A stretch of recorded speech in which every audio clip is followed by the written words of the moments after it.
నెహెమ్యా గ్రంథము 10వ అధ్యాయం 39వ వచనములో, మా దేవుని మందిరమును మేము విడిచిపెట్టము. దేవుని వాక్య గ్రంథమైన బైబిల్లో నెహెమ్యా గ్రంథము చాలా ప్రత్యేకత సంతరించుకున్న గ్రంథం. మీలో బైబిల్ చదివేవాళ్ళు ఈ నెహెమ్యా గ్రంథాన్ని అలవాటు ఉన్నవారు, బైబిలు అలవాటు ఉన్నవారు, ఒక్కసారైనా బైబిల్ పూర్తి చేసిన వాడు. మీలో కొంతమంది దావీదు సంకీర్తనలు చిన్నవి చదివేసుకుని తృప్తి పడిపోతారు. అది మంచిది కాదు. బైబిలు ఆది కాండము నుండి ప్రకటన వరకు చదివేయాలి. నెహెమ్యా గ్రంథాన్ని చదివితే శరీరం అంతా కూడా చాలా హృదయము ఓ రీతిలోకి వెళ్ళిపోతుంది. చాలా సంతోషముగా అనిపిస్తుంది. నెహెమ్యా తాను ఒక చోట ఉద్యోగము చేసుకుంటున్నాడు. రాజుగారికి గిన్నె అందిస్తున్నాడు, భోజనం పెడుతున్నాడు. ఆ రోజుల్లో ప్రపంచాన్ని పరిపాలించినటువంటి అర్థ అశస్త అనబడే రాజు దగ్గర గిన్నెను అందిస్తున్నాడు నెహెమ్యా. ఉన్నతమైనటువంటి ఉద్యోగములో తానున్నాడు. రాజుగారికి గిన్నెను అందించే పని. ఇంత పనిలో ఉండేటువంటి వ్యక్తికి ఒకరోజు తన సహోదరుడు మరొక వ్యక్తి ఇద్దరు వచ్చి యెరూషలేమును గురించి మాట్లాడారు. యెరూషలేము అనేది ఒక ముఖ్యమైనటువంటి ప్రాంతం. యెరూషలేము దేవుడు అబ్రహాముకు ఇచ్చినటువంటి ప్రాంతంగా బైబిల్ తెలియచేస్తుంది. ఎక్కడో ఉన్న అబ్రహాముని దేవుడు మాట్లాడి పంపించిన ప్రాంతం. యెరూషలేము యొక్క ప్రత్యేకత ఏమిటంటే, యెరూషలేములో గొప్ప మందిరము కట్టబడింది. సొలొమోను చేత కట్టబడిన మందిరము. ఆ మందిరం యొక్క కొలతలు, దాని విధానములు చాలా ఆశ్చర్యముగా కనబడతాయి. యెరూషలేమును రాజు అయినటువంటి దావీదు 40 సంవత్సరాల కాలము, తన కుమారుడైనటువంటి సొలొమోను 40 సంవత్సరాల కాలం ఈ రీతిగా పరిపాలించినటువంటి చోటు యెరూషలేము. ఈ యెరూషలేము మందిరము, అక్కడ జరిగే ఆరాధన, ఇశ్రాయేలీయులైన వారు ఎక్కడున్నా కానీ యెరూషలేముకు వచ్చి పండుగలు చేయటం, ఆ మందిరములో ఆరాధన చేయటం, బలులు అర్పించటం జరిగేది. అలాంటి మందిరాన్ని ఒక రాజు వచ్చి యెరూషలేము మందిరాన్ని కూలగొట్టి బంగారము వెండి వస్తువులను తీసుకెళ్ళిపోయాడు. అంతేకాక యెరూషలేము ప్రాకారాన్ని కూల్చివేశాడు. యెరూషలేముకుండే 12 గుమ్మాలు కాల్చివేశాడు. మందిరాన్ని కూల్చివేసి, ప్రాకారాన్ని కూల్చివేసి, అలాగే గుమ్మములు కాల్చివేసి యెరూషలేమును పాడు దిబ్బగా చేసేసాడు నెబుకద్నెజర్. మరి ఇలా జరుగుతుంటే దేవుడు ఏం చేస్తారు? అలాంటిది వచ్చినప్పుడు దేవుడు కాపాడాలి కదా. దేవుడు కాపాడుతారు. దేవుడు చాలా పర్యాయాలు యెషయాని పంపించి మాట్లాడించారు. యెషయా, నీ వెళ్ళి చెప్పు, ఇశ్రాయేలీయులే నా మాట వినకుండా విరుద్ధముగా జీవిస్తున్నారు. శత్రురాజును నేను రేపుతాను. నెబుకద్నెజరు వస్తాడు, 70 సంవత్సరాల కాలం చెరగొని తీసుకెళ్ళిపోతాడు. యెరూషలేమును పాడు దెబ్బగా చేస్తాడు. తను వచ్చేస్తాడు, మారాలి. దేవుడే మాట్లాడారు. ఆకాశం ఆలకించు, భూమి చెవియొక్కు, నేను పిల్లలను పెంచి గొప్పవారినిగా చేసి తిని వారు నా మీద తిరుగుబడి ఉన్నారు. ఎద్దు తన కామందు నెరుగును, గాడిద తన సొంత వారి స్థలము తెలుసుకొనును. నా ప్రజలు యోచింపరు. పాపిష్టి జనమా, దోషభరితమైన ప్రజలారా, చెరుపు చేయు పిల్లలారా, దుష్ట సంతానమా, మీకు శ్రమ అని దేవుడు చెబితే ఏం చేయాలి? హెచ్చరిస్తే ఏం చేయాలి? ఈ రోజున మన ఇంట్లో ఉండే కుమారులే కుమార్తెలే హెచ్చరిస్తే ఏం చేస్తున్నారు? ఇంకా ఎక్కువ చేస్తున్నారు. కొందరు మంచోళ్ళు ఉన్నారు, చాలా భయంకరంగా జీవిస్తున్నారు. చెప్పే కొలది దుర్మార్గులైపోతున్నారు. వారికి ఎంత హెచ్చరించినా కానీ మనకు తెలియదు అనుకుంటున్నారు. యెషయాతో దేవుడు చెప్పించారు. యెషయా ప్రవక్త చెప్పారు, ఇర్మియా ప్రవక్త చెప్పారు. ఇర్మియా గారు అన్నారు, అయ్యో నా కడుపులో మంట, మిమ్మల్ని బట్టి నా ఎముకలలో మంట, నా హృదయములో మంట. ఇంత మంటలు కారణం మారాలి.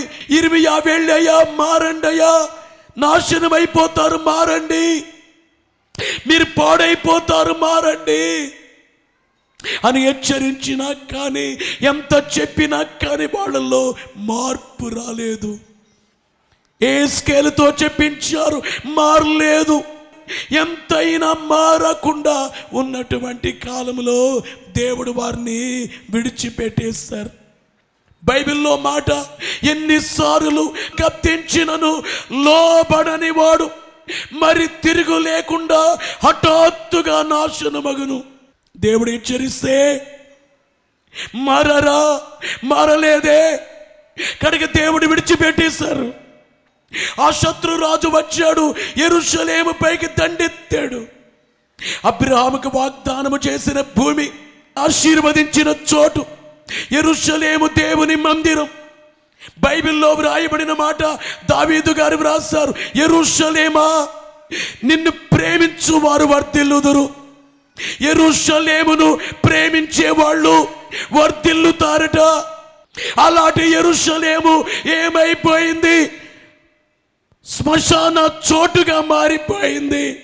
ఊరు బయట శవాలు పొడుస్తారే అలాంటి చోటు అయిపోయింది యెరూషలేము.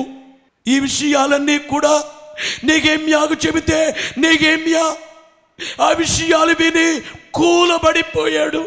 నెహెమ్యా గ్రంథము 1వ అధ్యాయం 4వ వచనములో చూస్తే ఈ మాటలు వినినప్పుడు నేను కూర్చుండి ఏడ్చి కొన్ని దినములు దుఃఖముతో ఉపవాసముండి ఆకాశమందలి దేవుని ఎదుట విజ్ఞాపన చేసి తిని.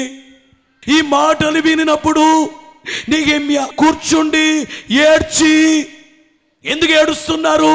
యెరూషలేముని గురించి ఏడుస్తున్నారు. అయ్యో యెరూషలేమా, ఇలాగైపోయావా, పాడు తిప్పగా అయిపోయావా?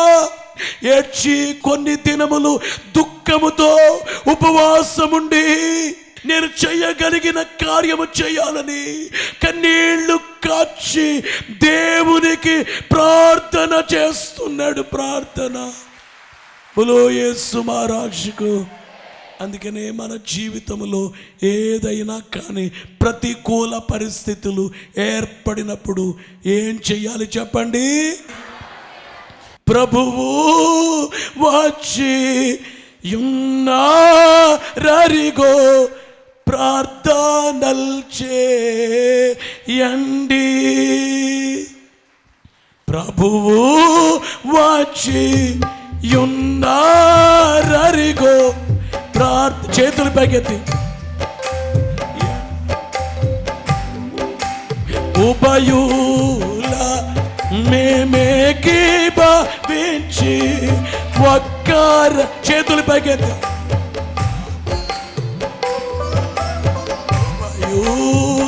మన మధ్య ప్రభు ఉన్నారు, పాడండి. ఇంచి ఒక్కరముగా వేడుదాము, ఒక్కరముగా వేడుదాము, ఒక్కరముగా వేడుదాము.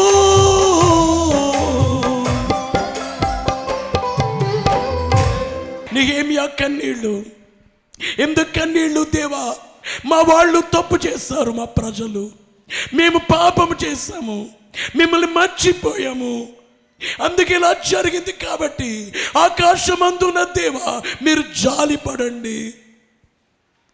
ఓ మాట నేనంటాను, దేవుడు తలంచుకుంటే జరగనిదేది? దేవుడు చేతులెత్తితే ఆశీర్వదించబడని వారెవరు? దేవుడు చేతులెత్తితే దీవించబడని వారెవరు? మీ కుటుంబీకులే, మీ బంధువులే, మీ స్నేహితులే మీ నాశనాన్ని కోరుతున్నారు. మీరు పాడైపోవాలని కోరుకుంటున్నారు. ఎవరెన్ని కోరుకున్నా దేవుని చేతులు మీపై ఉంటే ఆశీర్వాదం మీపై నిలుస్తుంది. ఎవరో అన్నారు, శపించారు, అని మీకు కీడు కోరుతున్నారు అని ఆలోచించొద్దు. మీ పైనుండేటువంటి హస్తమును చూస్తూ దేవా మీకే స్తోత్రాలు అని మనసున స్తుతి కార్యముత పామరి, మనసున స్తుతి కార్యముత పామరి, పనియే ఉన్నది భక్త జనానికి, పనియే ఉన్నది మనసున స్తుతి కార్యము. ఏం చేయాలి మనము? స్తుతి చేయడము తప్ప ఇంకేం చేయాలి? మా కోసం సిలువ వేయబడి రక్తము చిందించిన దేవా మీకు స్తుతులు. నా కోసం చనిపోయిన దేవా మీకు స్తుతులు. నా పాప భారాన్ని, వ్యాధి భారాన్ని, శిక్ష భారాన్ని వహించిన దేవా మీకు స్తుతులు. నాకు మోక్షం ఇచ్చే దేవా మీకు స్తుతులు. మీ హస్తము నాపై చాపి ఉంచిన దేవా మీకే స్తోత్రములు. దేవుడు అనుకుంటే ఏది జరగదు. అందుకనే నెహెమ్యా దేవుని దగ్గర కన్నీళ్లు కారుస్తున్నాడు. యెరూషలేమును గూర్చి, యెరూషలేము ప్రాకారం కూలగొట్టబడిందని, గుమ్మాలు కాల్చబడ్డాయని, యెరూషలేము కొరకు నేనేమి చేయాలి? చాలామంది నా కొరకు నేనేం చేసుకోవాలనుకుంటారు, కానీ యెరూషలేముకి నేనేం చేయాలి? నిన్ను ఓ మాట అడుగుతున్నాను. నీ కోసం నీవు ఆలోచిస్తున్నావు, కానీ దేవుని కొరకు నేనేం చేయాలని ఎప్పుడైనా ఆలోచించావా? దేవుని కొరకు నేనేమి చేయాలి? దేవునికి నేను వాడబడాలి. కన్నీళ్లతో ఉండే వ్యక్తే రాజుగారికి భోజనం పెడుతుంటే రాజు అడిగాడు, ఏమి నెహెమ్యా నువ్వు చాలా బాధగా ఉన్నావు, సంతోషంగా లేవు, నీకేమైనా జబ్బు ఉందా? జబ్బు లేదు కదా నీకు. అంటే జబ్బుంటే రాజుగారి దగ్గర ఉంచరు. ఏదైనా వ్యాధి ఉంటే రాజుగారి దగ్గర జాబు లేదు. నీకు లేదు కదా, ఎందుకు ఇలాగున్నా? What is your problem? నీ ప్రాబ్లం ఏమిటి? వెంటనే నెహెమ్యా చెప్తాడు, అయ్యా మా యెరూషలేము ఎట్లా ఉందయ్యా, మందిరము కూలగొట్టారు, కొందరు వెళ్ళి కట్టారు, కానీ ఇంకా చాలా పనులు ఉన్నాయి. ఆ గుమ్మాలు ఇంకా బాగు కాలేదు, ఆ గోడ కట్టాలి, ప్రకారాన్ని కట్టాలి అని అంటే అర్థశాస్త్ర రాజు అన్నాడు, నీకేం చెయ్యాలి నేను? అయ్యా నేను వెళ్ళటానికి నాకు అవకాశం ఇవ్వండి, నేను వెళ్ళి ఆ గోడ కట్టే పని చేసి వస్తాను, ఆ గుమ్మాలు నిలవబెట్టే పని చేయించి వస్తాను, నేను వెళతాను. వెళ్ళు. నీకేమియా? అయ్యా మీరు లెటర్ రాసి నాకు ఇవ్వండి, మధ్యలో ఎవరు ఆప్ చేయకుండా. మీ లెటర్తో నేను వెళ్ళిపోతాను, అలాగే రాస్తా. నీకేం సాయం కావాలో అడుగు, చేస్తా. నీకేమియా? ఒక్కడే బయలుదేరాడు, ఇశ్రాయేలీయుల మధ్యకు వచ్చాడు, వాళ్ళతో మాట్లాడాడు. ఇంతగా యెరూషలేము పాడైపోతే మీరేం చేశారు? గోడ కట్టలేరా? ఇవన్నీ చేయలేరా? బాగు చేయలేరా? దేవుడు ఏర్పాటు చేసిన యెరూషలేము ఇట్లయిపోతే ఏమిటి? మేమేం చేయగలమన్నారు. నాతో పాటు కలిసి రండి అని చెప్పి యెరూషలేము ప్రాకారాన్ని కట్టేశారు, గుమ్మాలు నిలవబెట్టేయటం జరిగింది. బలో యేసు మహారాజుకు. నెహెమ్యా వారందరి మధ్య ధర్మశాస్త్రాన్ని చదివి వినిపింపచేశారు. ఎజ్రా ధర్మశాస్త్రాన్ని నీటి కుంభము దగ్గర చదువుతుంటే అందరూ ఏడ్చారు. అయ్యో ధర్మశాస్త్రములో ఇలాగుంటే ఇలా చేసామే, బైబిల్లో ఇలాగుంటే ఇలా ప్రవర్తించామే అని చెప్పి ఏడ్చారు, కన్నీళ్లు కార్చారు. ఆ తర్వాత వారి నిర్ణయం నెహెమ్యా గ్రంథము 10వ అధ్యాయం 35వ వచనము నుండి, మరియు మా భూమి యొక్క ప్రథమ ఫలము, మరియు మా భూమి యొక్క ప్రథమ ఫలము, సకల వృక్షముల ప్రథమ ఫలములను, సకల వృక్షముల ప్రథమ ఫలములను ప్రతి సంవత్సరము ప్రభు మందిరమునకు మేము తీసుకొని వచ్చున్నట్లుగా, ప్రతి సంవత్సరం ప్రభు మందిరమునకు మేము తీసుకొని వచ్చునట్లుగా నిర్ణయించుకొంటిమి. వినాలి ప్రియులారా, వారే పశ్చాత్తాపపడిన తరువాత వారనే మాట ఏమిటంటే నిర్ణయించుకున్నాము. దేవుని వద్దకు వచ్చిన వ్యక్తి నిర్ణయం చేసుకోవాలి. 7 మెట్ల ధ్యానములు నిర్ణయము చేసుకునే మెట్టు ఎన్నో మెట్టు. మొదటి మెట్టు దేవుని తలంచుకునే మెట్టు, రెండో మెట్టు పాపములు ఒప్పుకునే మెట్టు, మూడో మెట్టు నిర్ణయము చేసుకునే మెట్టు, తీర్మానించుకునే మెట్టు, 4 సమర్పణ, 5 స్తుతి, 6 ప్రార్థన, 7 కనిపెట్టు మెట్టు. 7 మెట్ల ధ్యానములో 3వ మెట్టు ఏమిటి? నిర్ణయపు మెట్టు. ఇక్కడ నిర్ణయం ఏమిటి? మరియు మా భూమి యొక్క ప్రథమ ఫలములను, సకల వృక్షముల ప్రథమ ఫలములను ప్రతి సంవత్సరము ప్రభు మందిరముకు మేము తీసుకుని, అంటే వృక్షాల్లో వచ్చే ప్రథమ ఫలాలు, భూమిలో వచ్చే ప్రథమ ఫలము ఎక్కడికి తెస్తాము? ప్రభువు మందిరమునకు మేము తీసుకొని వచ్చునట్లుగా నిర్ణయించుకొంటిమి. బోలో యేసు మహారాజుకో. మీలో చాలా మందికి ఒక నిర్ణయం ఏమిటంటే ఆశీర్వాద భోజనాలకి బియ్యం తీసుకెళ్ళాలి. ఈ బియ్యమే ఆశీర్వాద భోజనాల్లో వాడబడాలి. ప్రభునందు ప్రియులారా, నెహెమ్యా గ్రంథములో 10వ అధ్యాయము 36వ వచనాన్ని చూస్తే, మా కుమారులలో జ్యేష్ఠపుత్రులు మా పశువులలో తొలుచూలులను ధర్మశాస్త్రమందు వ్రాయబడినట్లు మా మందలలో తొలుచూలులను మన దేవుని మందిరములో సేవ చేయు యాజకుల యొద్దకు మేము తీసుకొని వచ్చినట్లుగా నిర్ణయించుకొంటిమి. బోలో యేసు మహారాజుకో. మా కుమారులు ఉన్నారే, మొదటిగా పుట్టిన కుమారుడు, మా పశువుల్లో తొలుచూలు పుట్టినవి ఎక్కడికి తెస్తాము? మందిరానికే తెస్తాము. అయ్యా, ఈవేళ మా పిల్లల్ని దేవుని మందిరానికి తేవాలా, కానుకివ్వాలా? అది కాదు. నీ పిల్లల్ని తీసుకొచ్చి దేవునికి అప్పగించి, దేవా, ఇతను నా కుమారుడు, నా కుమార్తె, వీళ్ళు చదువుకోవాలి, వీళ్ళు మీ కొరకు ఉపయోగపడాలి. బోలో యేసు మహారాజుకో. ఇశ్రాయేలీయులే యెరూషలేములో వారి యొక్క తీర్మానం ఏమిటంటే, మాకు పుట్టిన జ్యేష్ఠపుత్రుణ్ణి దేవునికి ఇచ్చేస్తాం. నీ బిడ్డను సేవకు ఇచ్చేదావా, నీవిచ్చేదావా, సమర్పణ చేయుము ప్రభువునకు, నీ దేహము ధనము సమయము, సమర్పణ చేయుము ప్రభువునకు, నీ దేహము. వినాలి అంటే, బిడ్డను సేవకంటే ఆడ పాస్టర్లుగా నేను మాట అంటాను, ఎవరైనా కానీ సేవకు రావాలంటే దేవుని పిలుపు ఉండాలి. పిలుపు లేకుండా వచ్చిన వ్యక్తి కానుకలు ఆశిస్తాడు.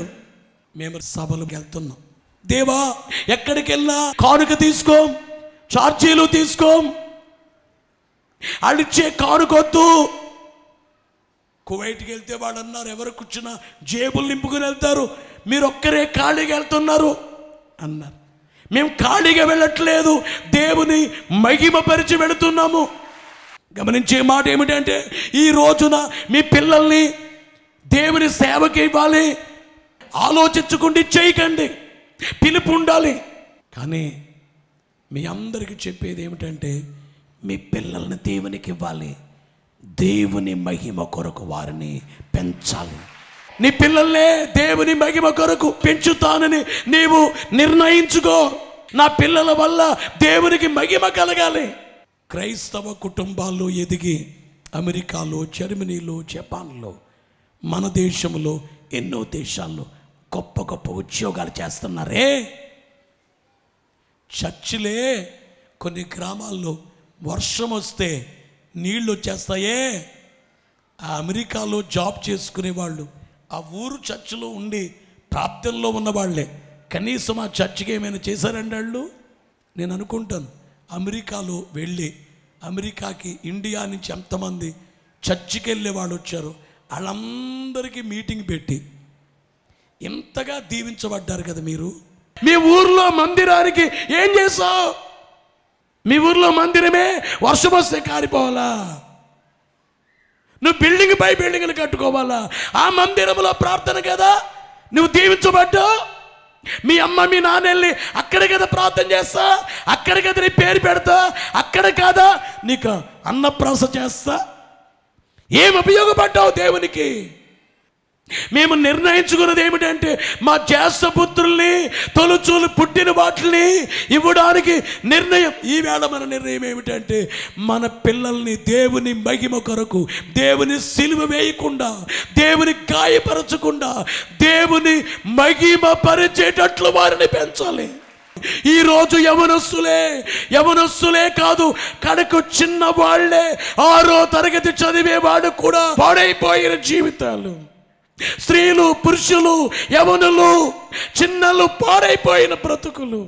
వాడికి చెప్పడానికి లేదు. ఈ వేళ దేవుని వాక్యమే వాళ్ళని హెచ్చరించాలి. నెహెమ్యా గ్రంథం 10:37 ఇదియుగాక మా పిండిలో ప్రథమ ఫలము, ప్రతిష్ఠాత్మడు సకల విధములైన వృక్షముల ఫలములు, ద్రాక్షారసము, నూనె మొదలైన వాటిని మా దేవుని మందిరపు గదులలోనికి యాజకుల యొద్దకు తెచ్చునట్లుగా మా భూమి పంటలో 10వ వంతును లేవీయుల వద్దకు తీసుకుని వచ్చినట్లుగా ప్రతి పట్టణములోనున్న మా పంటలో 10వ వంతు లేవికి ఇచ్చినట్లుగా నిర్ణయించుకొంటిమి. బలో యేసు మహారాజుకో. మీలో చాలామంది విస్తరాకులు కానుక తెస్తారు. విస్తరాకులకే ప్రతి సంవత్సరం కొన్ని లక్షలు ఖర్చు అవుతాయి. కొంతమంది నూనె తెస్తారు కానుక, ఆశీర్వాదం. కొందరు కందిబేళ్ళు, కొందరు మినుములని, కందులని, జొన్నలని, నువ్వులని, ఇట్లాంటివి ఏది పండితే వాటిని తెచ్చి ఇశ్రాయేలీయులైన వారు నిర్ణయం ఏమిటంటే మా దేవునికి ఇవ్వడానికి మేము నిర్ణయం చేసుకున్నాం. 10వ అధ్యాయం 39వ వచనములో చూస్తే లేవీయులు ధాన్యమును, క్రొత్త ద్రాక్షారసమును, నూనెను తేగ సేవ చేయాజకులు, ద్వారపాలకులను, గాయకులను వాటిని తీసుకుని ప్రతిష్ఠితములకు ఉపకరణముల ఉండు మందిరపు గదుల్లో ఉంచబడిను. మా దేవుని మందిరమును మేము విడిచిపెట్టము. ఇదే తీర్మానము. బలో యేసు మహారాజుకు. చాలామంది ప్రతి వారం కార్యక్రమానికి వచ్చేస్తున్నారు. కూలి పనికి లేదు, వ్యాపారం లేదు, ప్రేయర్కి వెళ్ళిపోవాలి అంటే మీ తీర్మానం ఏమిటంటే మందిరాన్ని విడిచిపెట్టం అనేటువంటి తీర్మానం. ఎట్టి తీర్మానాలు కలిగిన మిమ్మల్ని దేవుడు ఆశీర్వదించుగాక. సిలువ వేయబడి చనిపోయి తిరిగి లేచినటువంటి ప్రభు, పరలోకానికి వెళ్ళిన ప్రభు మరలా రాబోతున్నారు. ఆ రాకడకి సిద్ధపడి మేఘమెక్కే భాగ్యం దేవుడు మెండుగా మనందరికీ దయచేయును కాక.